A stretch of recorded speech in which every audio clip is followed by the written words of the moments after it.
The breaking point. The colony of New Terra had been humanity's pride for 3 generations. Established on a lush world in the outer reaches, it represented everything Earth hoped to become among the stars. Gardens bloomed under twin suns. Children attended schools where they learned alongside young beings from 6 different species. Markets buzzed with traders speaking a dozen languages. Artists from across the galaxy came to study in universities that celebrated creativity without borders. New Terra was proof that humanity belonged in civilized space. Commander Elena Vasquez remembered visiting New Terra 5 years ago. She had walked through the botanical gardens with her niece, a bright 10-year-old girl named Sophia who wanted to be a xenobiologist. Sophia had shown her the hybrid flowers that human and Xanthari scientists had developed together. The child's eyes had sparkled with wonder at the possibilities of cooperation between species. Elena had felt hope that day.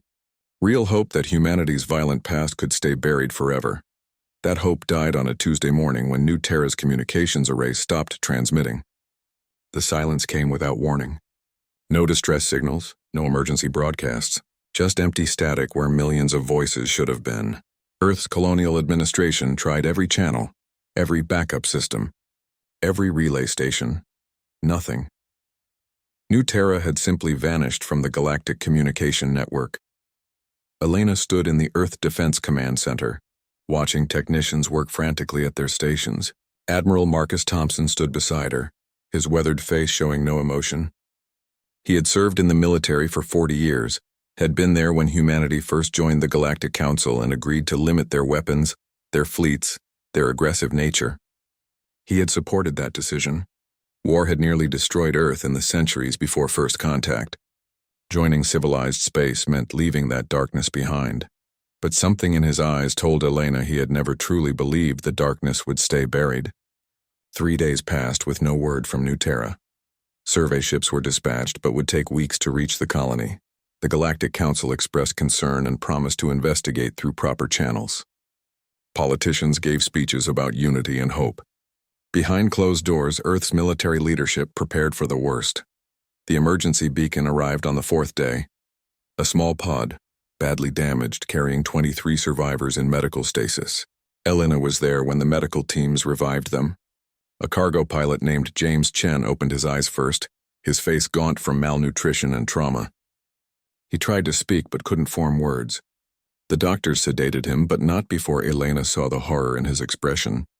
It was a look she recognized from history documentaries about Earth's darkest wars. The look of someone who had witnessed the unthinkable. Over the next 12 hours, the survivors woke one by one. Each carried the same haunted expression. Among them were 2 teachers, a hydroponics engineer, 5 children ranging from age 6 to 14, and 8 others who had been in deep maintenance tunnels when the attack began. They had escaped through service conduits, fleeing to the colony's emergency shuttle bay, while death reigned from above. The youngest survivor, a girl named Maya, asked for her parents immediately upon waking. The medical staff looked to Elena for guidance. How do you tell a 6-year-old that her parents are dead? That everyone she knew is dead? That her entire world has been erased? Elena sat beside Maya's bed and held her small hand. She didn't lie. She didn't soften the truth. She simply told the child that her parents had loved her very much and had made sure she survived. Maya cried. Elena held her and felt something cold settle into her chest. The survivors had recorded everything on personal devices. The footage was fragmentary, shaky, captured by terrified people trying to document their final moments. Earth's leadership watched it in a secured briefing room. No one spoke as the videos played. The Krellian Dominion's warships had appeared without warning in New Terra's orbit. Their vessels were massive, sleek ships built for intimidation as much as warfare. The Krellians were reptilian beings, 3 meters tall with armored scales and cold calculating eyes. They controlled resource-rich systems across 2 sectors and had a reputation for aggressive expansion. The orbital bombardment began within minutes of their arrival. Energy weapons struck population centers with surgical precision. Residential districts, schools, hospitals. The Krellians weren't trying to conquer New Terra. They were trying to erase it. The footage showed panicked crowds fleeing through streets as buildings exploded around them, parents shielding children with their own bodies, emergency responders rushing toward fires they couldn't possibly extinguish.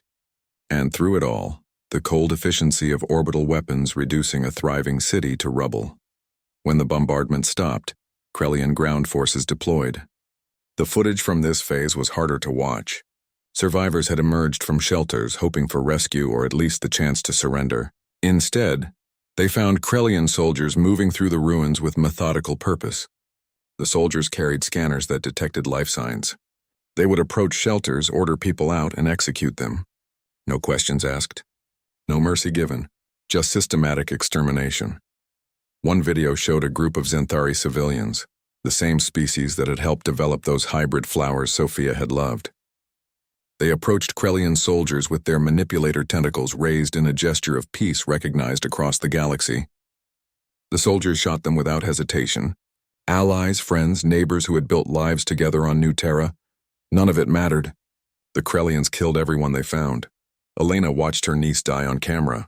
Sophia had been with a group of students trying to reach the emergency shelters. A teacher was leading them through a service corridor when Krellian soldiers found them. The teacher, a human man named David Park, stepped in front of the children. He begged for their lives in 3 different languages. The Krellians shot him first, then executed each child one by one. Sophia was third. The camera, dropped by someone running, captured her final moments. She had called for her mother. The briefing room remained silent after the videos ended. Admiral Thompson stood slowly, his face carved from stone. Fleet Admiral Sarah Okonkwo, head of Earth Space Forces, wiped tears from her eyes but said nothing. General Dmitry Volkov, commander of ground forces, stared at the blank screen with an expression Elena couldn't read. Minister of Defense Catherine Wu looked at the assembled military leadership and spoke the words everyone was thinking. 4.8 million people. Gone. Murdered systematically over 72 hours.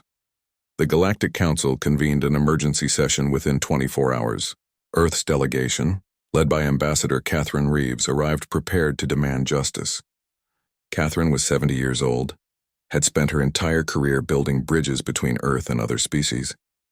She believed deeply in the galactic community, in the power of civilization to overcome base instincts. She had negotiated treaties, mediated disputes, and worked tirelessly to show the galaxy that humanity deserved its place among the stars. The council chamber was an architectural marvel, a space station designed to house representatives from species with wildly different environmental needs. Sections with different atmospheres, gravity levels, and light conditions allowed everyone to participate in person. The Krellian delegation occupied a prominent position, their massive forms barely fitting in seats designed for smaller beings. Their ambassador, a scarred veteran named Thork, showed no concern as Catherine presented Earth's case. The evidence was undeniable. Satellite footage from neighboring systems had captured the Krellian fleet's approach and departure.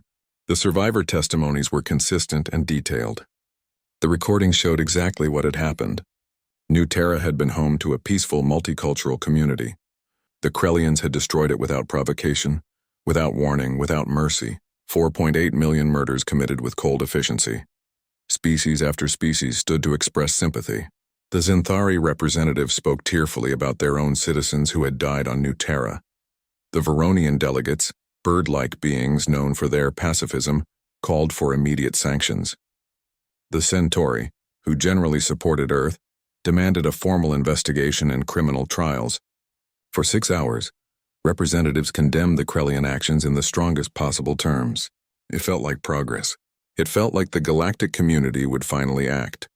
Then came the vote on actual consequences. The Krellian Dominion should face economic sanctions, the council president announced. A formal censure would be recorded. A committee would investigate the incident and recommend further actions. Trade restrictions would be discussed. The Krellian military would be asked to provide documentation justifying their actions. Ambassador Thork would be required to issue a formal apology. Catherine Reeves stood in stunned silence as the votes were tallied. Sanctions passed by a narrow margin. The censure passed unanimously, a meaningless symbolic gesture. The investigation committee would take months to form and years to complete. Trade restrictions were postponed pending economic impact studies. No mention of criminal trials. No mention of reparations. No mention of military intervention. The galaxy had condemned genocide with words and responded with paperwork. Thork rose to address the council, his scaled face showing something like amusement. The Krellian Dominion regrets the unfortunate loss of life on New Terra. However, our intelligence indicated significant military buildup in that sector. The colony represented a strategic threat to Krellian interests. Our response, while regrettable, was necessary for our security. We will cooperate with the investigation committee and look forward to proving the legitimacy of our actions. Every word was a lie. Earth's intelligence services had already proven there was no military buildup. New Terra had a small security force equipped with crowd control weapons and emergency response equipment. The colony's defense grid was designed to deflect asteroids and solar radiation, not military assault. The Krellians had manufactured evidence, created false intelligence reports, and the Council was going to let them get away with it because Krellian resources powered half the galaxy's industry. Catherine felt something break inside her. 50 years of diplomatic service, 50 years of believing in the power of law, of civilization, of the galactic community, all of it meaningless. The Council would let genocide stand because challenging the Krellians was economically inconvenient. They would investigate and discuss and form committees while New Terra's dead remained unavenged. While Sophia and millions like her became footnotes in bureaucratic reports, she stepped into the holographic projection field, her image appearing above the council floor where every delegate could see her. Her voice, when she spoke, was quiet but carried throughout the chamber with perfect clarity. The Galactic Council has spoken. Earth has heard your judgment. You have determined that the systematic murder of 4.8 million sentient beings, including citizens from 6 different species, warrants sanctions and an investigation committee. You have accepted the word of the perpetrators that their victims were somehow a threat, despite overwhelming evidence to the contrary. The chamber fell silent. Catherine's calm delivery was more unsettling than anger would have been. Ambassador Thork's scales shifted color, a Krellian expression of mild concern. The Centauri representative started to speak, but Catherine continued without pause. Humanity has participated in this council for 250 years.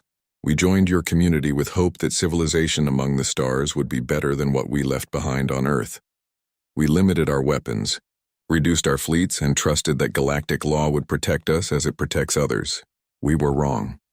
Admiral Thompson watched from Earth Defense Command as Catherine's image filled screens across human space. He had been waiting for this moment, hoping it would never come but preparing for it nonetheless. Beside him, Elena Vasquez stood with her hands clenched into fists. The cold thing in her chest had grown since Maya asked about her parents. It had grown watching Sophia die on camera. It had grown listening to the council debate economic impacts while children's bodies cooled in New Terra's ruins. Catherine's next words would change everything. Earth hereby withdraws from the Galactic Council effective immediately. We will no longer participate in a system that values commerce over justice, that allows genocide to go unpunished, because the perpetrators control valuable resources. The Council has made clear that human lives have no real value in your civilization. Very well. We accept your judgment and will respond accordingly. The transmission ended abruptly. No formal farewell, no diplomatic courtesies, just a blank screen where Catherine's image had been. The council chamber erupted in confusion. Species that had ignored humanity for centuries suddenly wanted dialogue. The Centauri ambassador tried to re-establish communication, calling for Earth to reconsider. The council president demanded an explanation. Ambassador Thork settled back in his seat, satisfied that the humans would now complain ineffectively while life continued as normal. On Earth, Admiral Thompson entered authorization codes he had hoped never to use. Across the planet, in facilities buried deep underground and hidden in asteroid bases disguised as mining operations, ancient systems came to life. Weapons that violated every galactic convention began powering up. Ships built in secret over 2 centuries moved into position. Scientists who had spent their careers on theoretical research suddenly found their theories becoming very practical. Humanity had spent 250 years playing civilized. They had followed galactic law, accepted restrictions, and trusted that good behavior would earn them protection. New Terra had proven that trust was misplaced. The galaxy was about to remember something it had never really known. Humanity hadn't forgotten how to wage war. They had simply been waiting to see if civilization was real. Now they had their answer. Elena stood in the command center watching tactical displays update as military forces deployed. The cold thing in her chest wasn't grief anymore. It was purpose. Sophia wouldn't come back. Maya's parents wouldn't return. 4.8 million people would remain dead. But their deaths would mean something. The galaxy would learn that human lives had value, that human blood had a price, that humanity's restraint had been a choice, not a weakness. Admiral Thompson's voice cut through the command center's controlled chaos. All commands, this is Thompson. Operation Reckoning is now active. Rules of engagement are clear. Military targets only. 0 civilian casualties. We will show them the difference between warfare and murder. We will teach them what justice means when civilization fails. Execute with precision. Make them understand. Across human space, ships that had posed as cargo vessels for decades dropped their disguises. Weapons platforms that looked like communication satellites activated their true functions. Soldiers who had trained in secret prepared for deployment. Earth's response to genocide would be measured, precise, and absolutely devastating. The Krellian Dominion thought they had crushed a weak species. They were about to discover that humanity's greatest weapon wasn't their technology or their numbers. It was their memory. They remembered what they had been. They remembered why they had changed. And they remembered that some things are worth fighting for, worth killing for, worth dying for. New Terra would be avenged. The galaxy would learn to respect human lives or learn to fear human wrath. Either outcome was acceptable. The Reckoning. The first strike came 72 hours after Earth's withdrawal from the Galactic Council. The Krellian Dominion's military command received no warning, no declaration of war, no chance to prepare. Their border defense network simply ceased to exist in a span of 11 minutes. Orbital platforms that had protected Krellian space for a century exploded in silent brilliance. Military shipyards constructing the next generation of warships disintegrated into expanding clouds of debris. Command centers buried deep beneath planetary surfaces collapsed as weapons struck with impossible precision. The Krellians had been expecting human ships. They had mobilized their fleet, positioned their forces, and prepared for conventional warfare. Instead, they faced something their sensors couldn't track until impact. Relativistic projectiles, simple masses of dense metal accelerated to 90% light speed, struck targets before defensive systems could even register the threat. Each impact released energy equivalent to a fusion weapon, but left no radiation signature, no chemical trace, nothing that violated galactic weapons conventions. Just physics applied with devastating efficiency. General Dmitry Volkov watched the operation unfold from Earth Defense Command. Tactical displays showed Krellian military infrastructure disappearing from sensors as strike after strike found their targets. The weapons had been humanity's secret for 2 centuries. Built in violation of Council restrictions but justified as theoretical research. Thousands of the projectiles had been positioned throughout Krellian space over decades, hidden in cargo shipments, disguised as industrial equipment, waiting dormant in asteroid fields. Now they launched from concealed platforms, their trajectories calculated with inhuman precision. Not a single civilian structure was targeted. Human intelligence had spent 200 years mapping every Krellian military installation, every command post, every weapons depot. They knew which buildings housed soldiers and which held families. They knew where children went to school and where generals planned campaigns. The strikes hit only military targets with accuracy that left civilian areas completely untouched. It was warfare conducted with surgical precision, demonstrating control that terrified observers more than random destruction would have. The Krellian High Command activated emergency protocols, ordering their fleet to converge on human space and crush this rebellion. 300 capital ships, each massing more than any human vessel, began moving toward Earth's colonies. Admiral Thork, recalled from the Galactic Council to lead military operations, was confident.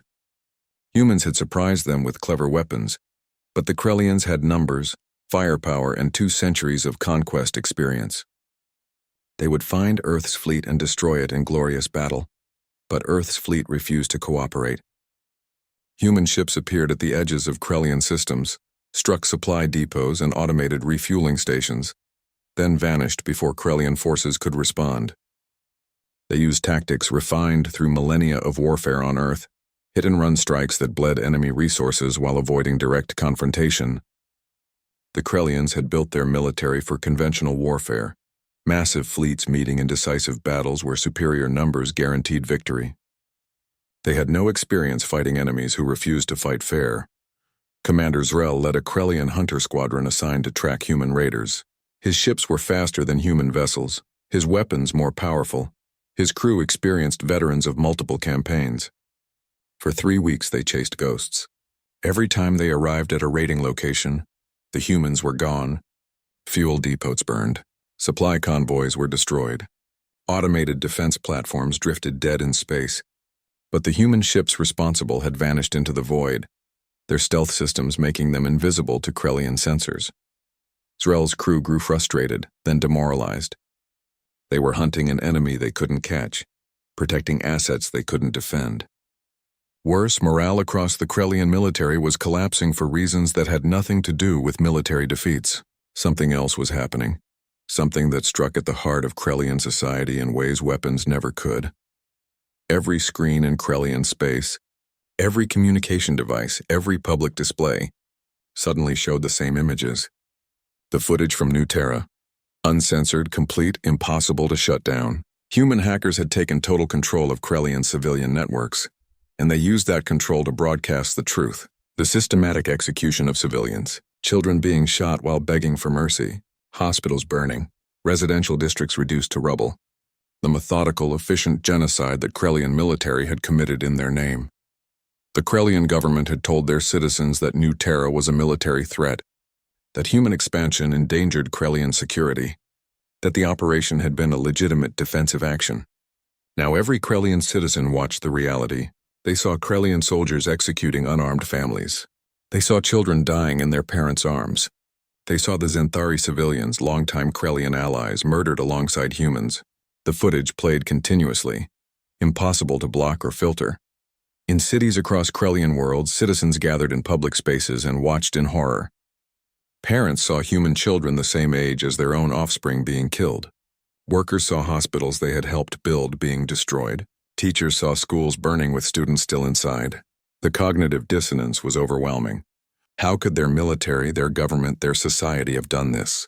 The protests started within hours. Small gatherings at first, citizens demanding answers from their leaders, then larger demonstrations as the truth spread. The Krellian government tried to suppress the protests, but their security forces were stretched thin, protecting military assets from human raids. The footage kept playing. The protests kept growing. Ambassador Catherine Reeves appeared on every major galactic news network simultaneously. Human intelligence had infiltrated communication systems across civilized space, ensuring her message would reach every species. She stood against a backdrop showing New Terra's ruins, her expression carved from stone. The Galactic Council asked Earth to respond with wisdom and peace. We have responded with justice and precision. Every target we have struck has been military. Every Krellian civilian is safer today than New Terra's children were 73 days ago.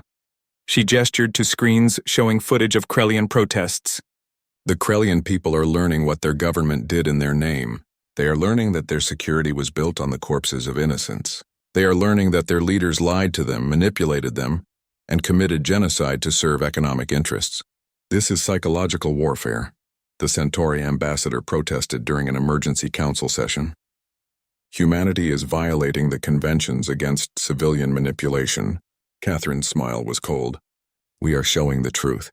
If truth destabilizes your society, perhaps your society deserves destabilization.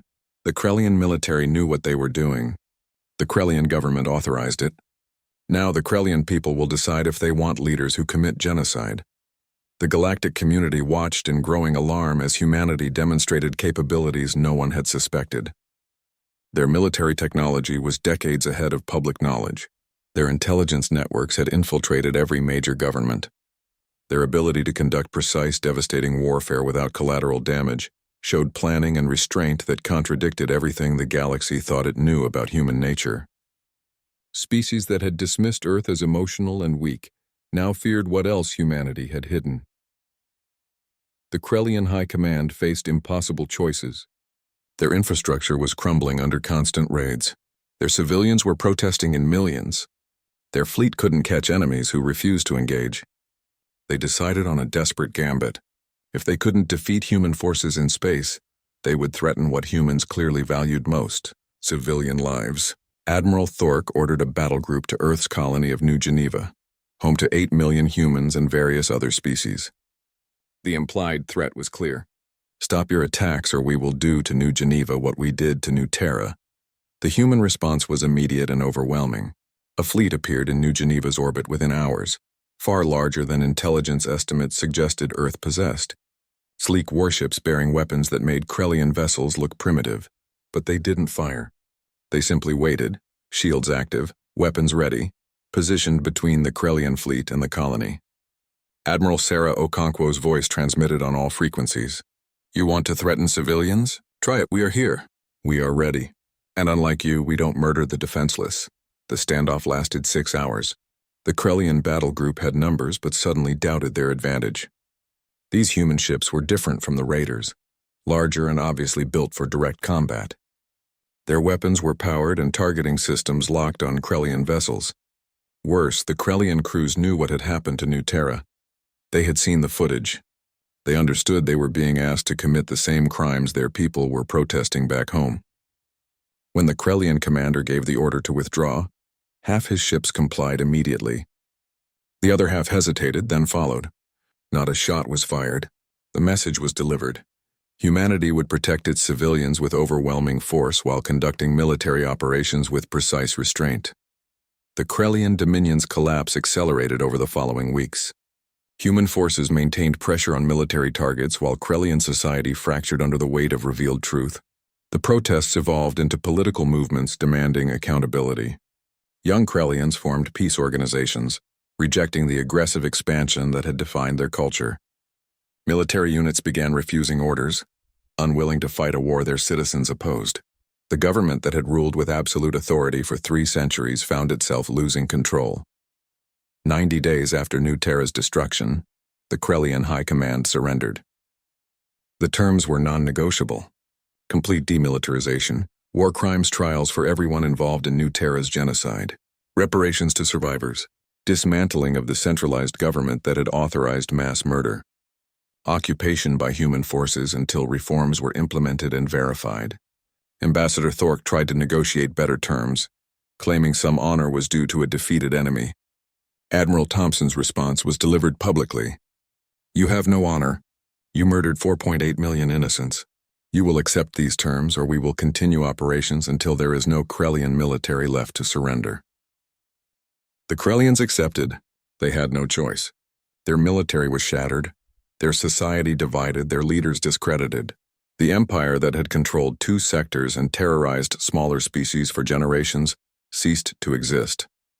In its place would come something new, something built on accountability rather than conquest. The tribunal station appeared in orbit above New Terra's ruins 1 month later. A massive structure built from materials transported by human cargo fleets and assembled with remarkable speed. It resembled a courthouse from Earth's history, adapted for space and designed to accommodate multiple species. Admiral Thompson named it the Hall of Justice, ensuring everyone understood its purpose. This was where New Terra's dead would receive their due. The war crimes trials began immediately, broadcast live across every communication network in the galaxy. Judge Maria Santos presided, a woman who had served Earth's highest courts for 40 years and had no patience for excuses or diplomatic niceties. The first defendant was Scale Commander Vrax, who had led ground forces during New Terra's final days. Prosecutor David Chen, who had lost his entire extended family on New Terra, presented evidence with clinical precision.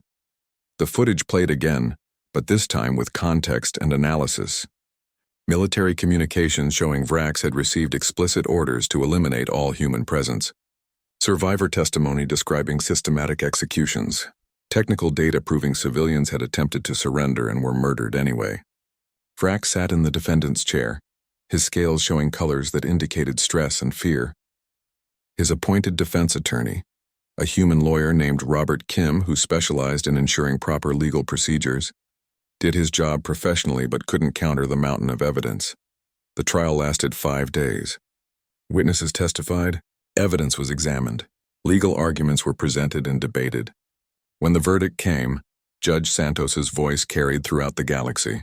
Scale Commander Vrax, this court finds you guilty of genocide, crimes against sentient beings, and murder of civilians in violation of the laws of war. You are sentenced to life imprisonment without possibility of release. You will spend the remainder of your natural life in a facility where you will see New Terra's ruins every morning when you wake. You will remember what you did every day until you die. That is justice. The pattern repeated across hundreds of trials. Each defendant faced individual judgment based on their specific actions. Some had directly participated in executions. Others had authorized the attacks. Still others had provided false intelligence justifying the genocide. All were found guilty based on overwhelming evidence. All received life sentences, ensuring they would live with the consequences of their crimes rather than escape through execution. Ambassador Thorke's trial drew the largest audience. As the government official who had authorized the attack and then lied to the council, he represented the political failure that enabled genocide. He maintained arrogance throughout the proceedings, insisting he had acted in Krellian interests, that New Terra had represented a strategic threat requiring elimination. Prosecutor Chen systematically destroyed every claim. Strategic threat? A colony of families, farmers, teachers, children? This was the threat that required total extermination? He displayed the falsified intelligence Thorke had presented to the council. You claimed humans were building military installations. The evidence proves these were schools, hospitals, and agricultural facilities. You knew this. You lied to the galaxy because truth would not justify what you had done. When the guilty verdict was read, Thorke's scales lost all color. Life imprisonment for someone accustomed to power and privilege would be worse than death. Judge Santos ensured he understood this. You will live a long life, Ambassador. You will spend it remembering the millions you murdered for economic advantage. You will see their faces every day. That is justice. While trials continued, human forces maintained occupation of former Krellian worlds. But it wasn't the brutal occupation many feared. Human administrators worked alongside Krellian civilians to rebuild infrastructure and restore normalcy. Schools reopened with new curricula teaching accurate history. Trade resumed under human oversight. Life slowly returned to normal, but with fundamental changes. A new generation of Krellians learned truth instead of propaganda.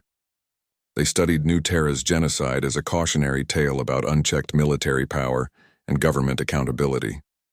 Teachers supervised by human educators explained the importance of laws protecting civilians even during conflict. Some adult Krellians resisted this education, unable to accept their society's crimes. But younger Krellians, horrified by what their parents' generation had done, embraced change. A movement called the Peace Scales formed. Young Krellians volunteering to help with reconstruction and demanding their government never again commit such atrocities. Some requested permission to visit New Terra's memorial site, where humans were building a monument to the dead. Elena Vasquez, now serving as military governor of the occupation, approved these requests. She met with Peace Scales representatives regularly, seeing in their determination a hope that justice might prevent future genocides. The trials concluded after 6 months. The convicted were transported to a prison facility orbiting New Terra, designed with transparent walls ensuring inmates could always see the world they had destroyed below. Every morning they would wake to that view. Every night they would sleep remembering their crimes. The galaxy received complete records of every trial, every piece of evidence, every verdict. Humanity ensured no one could claim the process had been unjust or motivated by revenge. The Galactic Council held an emergency session to discuss humanity's actions. Many species remained uncomfortable with the demonstration of human military and legal power. Others expressed grudging respect for the thoroughness and restraint shown. The Centauri ambassador stood to address the assembly. Earth has taught the galaxy a difficult lesson. They showed us that true civilization requires enforcement, that justice without consequences is merely theater. They demonstrated that warfare can be conducted with precision and honor. Most importantly, they proved that patience is not weakness and restraint is not surrender. Catherine Reeves returned to the council chamber 6 months after her dramatic departure. She wore civilian clothes, not military uniform, a deliberate choice signaling Earth's preference for peace.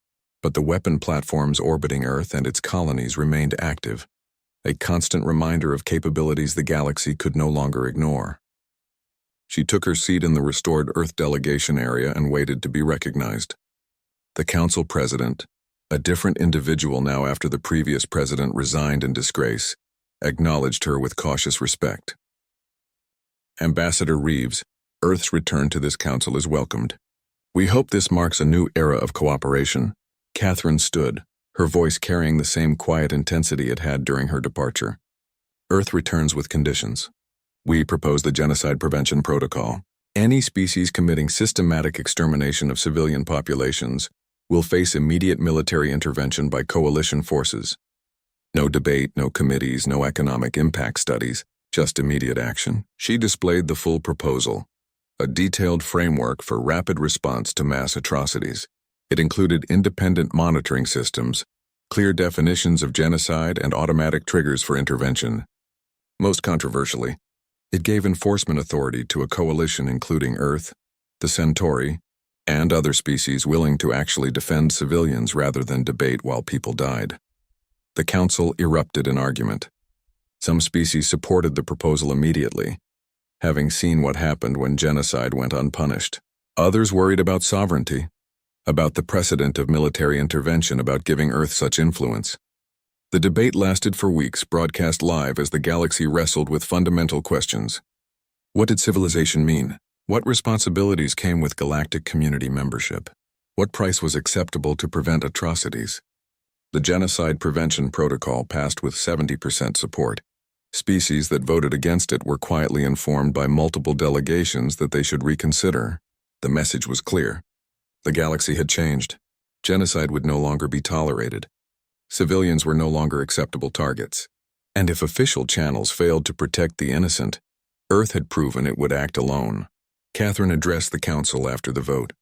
Humanity spent 250 years trying to be what you wanted us to be.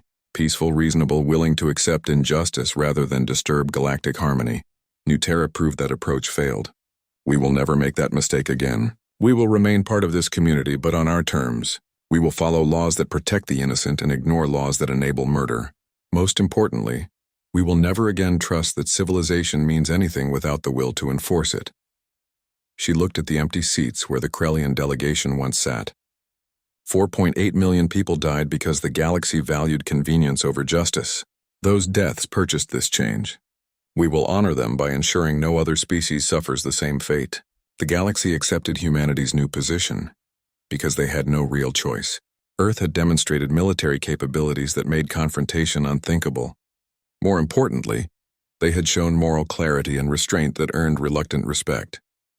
They had waged war without committing atrocities, had occupied territory without exploiting civilians, had achieved victory without becoming the monsters they fought. Elena Vasquez stood at New Terra's memorial site, watching construction crews place the final elements. A wall of crystalline material would display the names and faces of all 4.8 million dead. At the center, an eternal flame burned, powered by the same fusion technology that enabled human starships. Sophia's name would be there. Maya's parents would be remembered. The teacher who died protecting his students would never be forgotten. Admiral Thompson joined her, both of them dressed in formal uniforms for the dedication ceremony scheduled for the following day. The memorial was impressive, a testament to lives lost and lessons learned, but it couldn't bring anyone back, couldn't undo the horror, couldn't heal all wounds. Maya approached them, now 9 years old and living with a foster family on Earth. She had requested permission to attend the dedication, to say goodbye to her parents properly. Elena knelt beside the girl who looked so much older than her years. Maya looked at the memorial wall, finding her parents' faces among the millions. "They would be proud of you," Elena said quietly. "They made sure you survived because they loved you more than anything." Maya nodded, tears streaming down her face. "The galaxy learned because they died. That matters, right? That their deaths meant something? It matters." Elena confirmed, her own voice thick with emotion. "The galaxy will never forget New Terra. We will make sure of that." The dedication ceremony brought representatives from 40 species. They stood in silence as Judge Santos read names for 6 hours, a small fraction of the total but enough to drive home the scale of loss. The Krellian peace scales sent a delegation carrying flowers native to their world, placing them at the memorial's base while apologizing for crimes they hadn't personally committed, but felt responsible to acknowledge. When the ceremony ended, Catherine Reeves addressed the assembled crowd. New Terra was humanity's pride and became our greatest sorrow.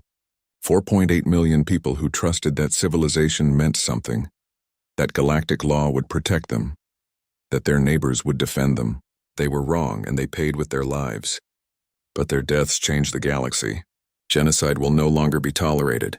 Mass murder will face immediate consequences. Civilian lives have value that cannot be dismissed for economic convenience. This is New Terra's legacy. This is what they purchased with their blood. She looked at the eternal flame burning bright against the darkening sky. We cannot bring them back, but we can ensure they are remembered. We can build a galaxy where their children's children never face the same fate. We can make civilization mean something real. That is our responsibility. That is our promise. Earth returned to galactic society, but humanity was forever changed. They maintained military forces that made other species nervous, kept weapons that violated the spirit if not the letter of galactic conventions, and refused to ever again prioritize diplomatic nicety over justice. They became the enforcement mechanism the galaxy needed, but had never wanted to acknowledge. When smaller species faced aggression from larger neighbors, they knew Earth would respond. When genocide threatened anywhere in civilized space, human fleets moved with deadly purpose. The galaxy learned to respect human patience and fear human resolve. They learned that humanity's peaceful nature was a choice made consciously every day, not a weakness to exploit. They learned that humans would endure insult and tolerate injustice up to a point, but past that point would respond with overwhelming force, applied with surgical precision. Most importantly, they learned that human memory was long. New Terra would never be forgotten. Sophia and millions like her would be remembered, and anyone who thought genocide was acceptable would face the species that had once nearly destroyed itself through warfare and had decided such capabilities should only serve justice. Admiral Thompson retired 2 years after New Terra's destruction. His mission accomplished. On his final day in command, he stood in Earth Defense Command and looked at the memorial wall they had installed there. Every officer entering the facility would see those faces and remember why Earth's military existed. Not for conquest, not for glory, but to ensure that never again would human lives be considered expendable by those who forgot what civilization truly meant. Elena succeeded him as commander of Earth's defense forces. She wore her uniform with pride now, having learned that sometimes peace required the threat of war, that justice demanded the capability for violence, and that civilization survived only when good people were willing to fight for it. She kept Sophia's picture on her desk, a reminder of what had been lost and what must be protected. The galaxy moved forward, changed forever by New Terra's genocide and humanity's response. Peace continued, but it was an honest peace built on mutual respect, rather than convenient ignorance. Species dealt fairly with each other because they knew injustice would bring consequences. Civilians were protected because everyone understood that targeting innocents invited destruction. And humanity stood watch, patient but ready, civilized but remembering what they had been, hoping they would never need to unleash that darkness again, but absolutely certain they would if necessary. That was the lesson of New Terra. That was the price of 4.8 million lives. That was humanity's gift to the galaxy. Justice enforced through strength, civilization protected by those willing to fight for it, and peace maintained by the species that understood war better than anyone else among the stars. The memorial flame burned eternal, a promise kept, a warning delivered, a future secured through blood and remembered in stone.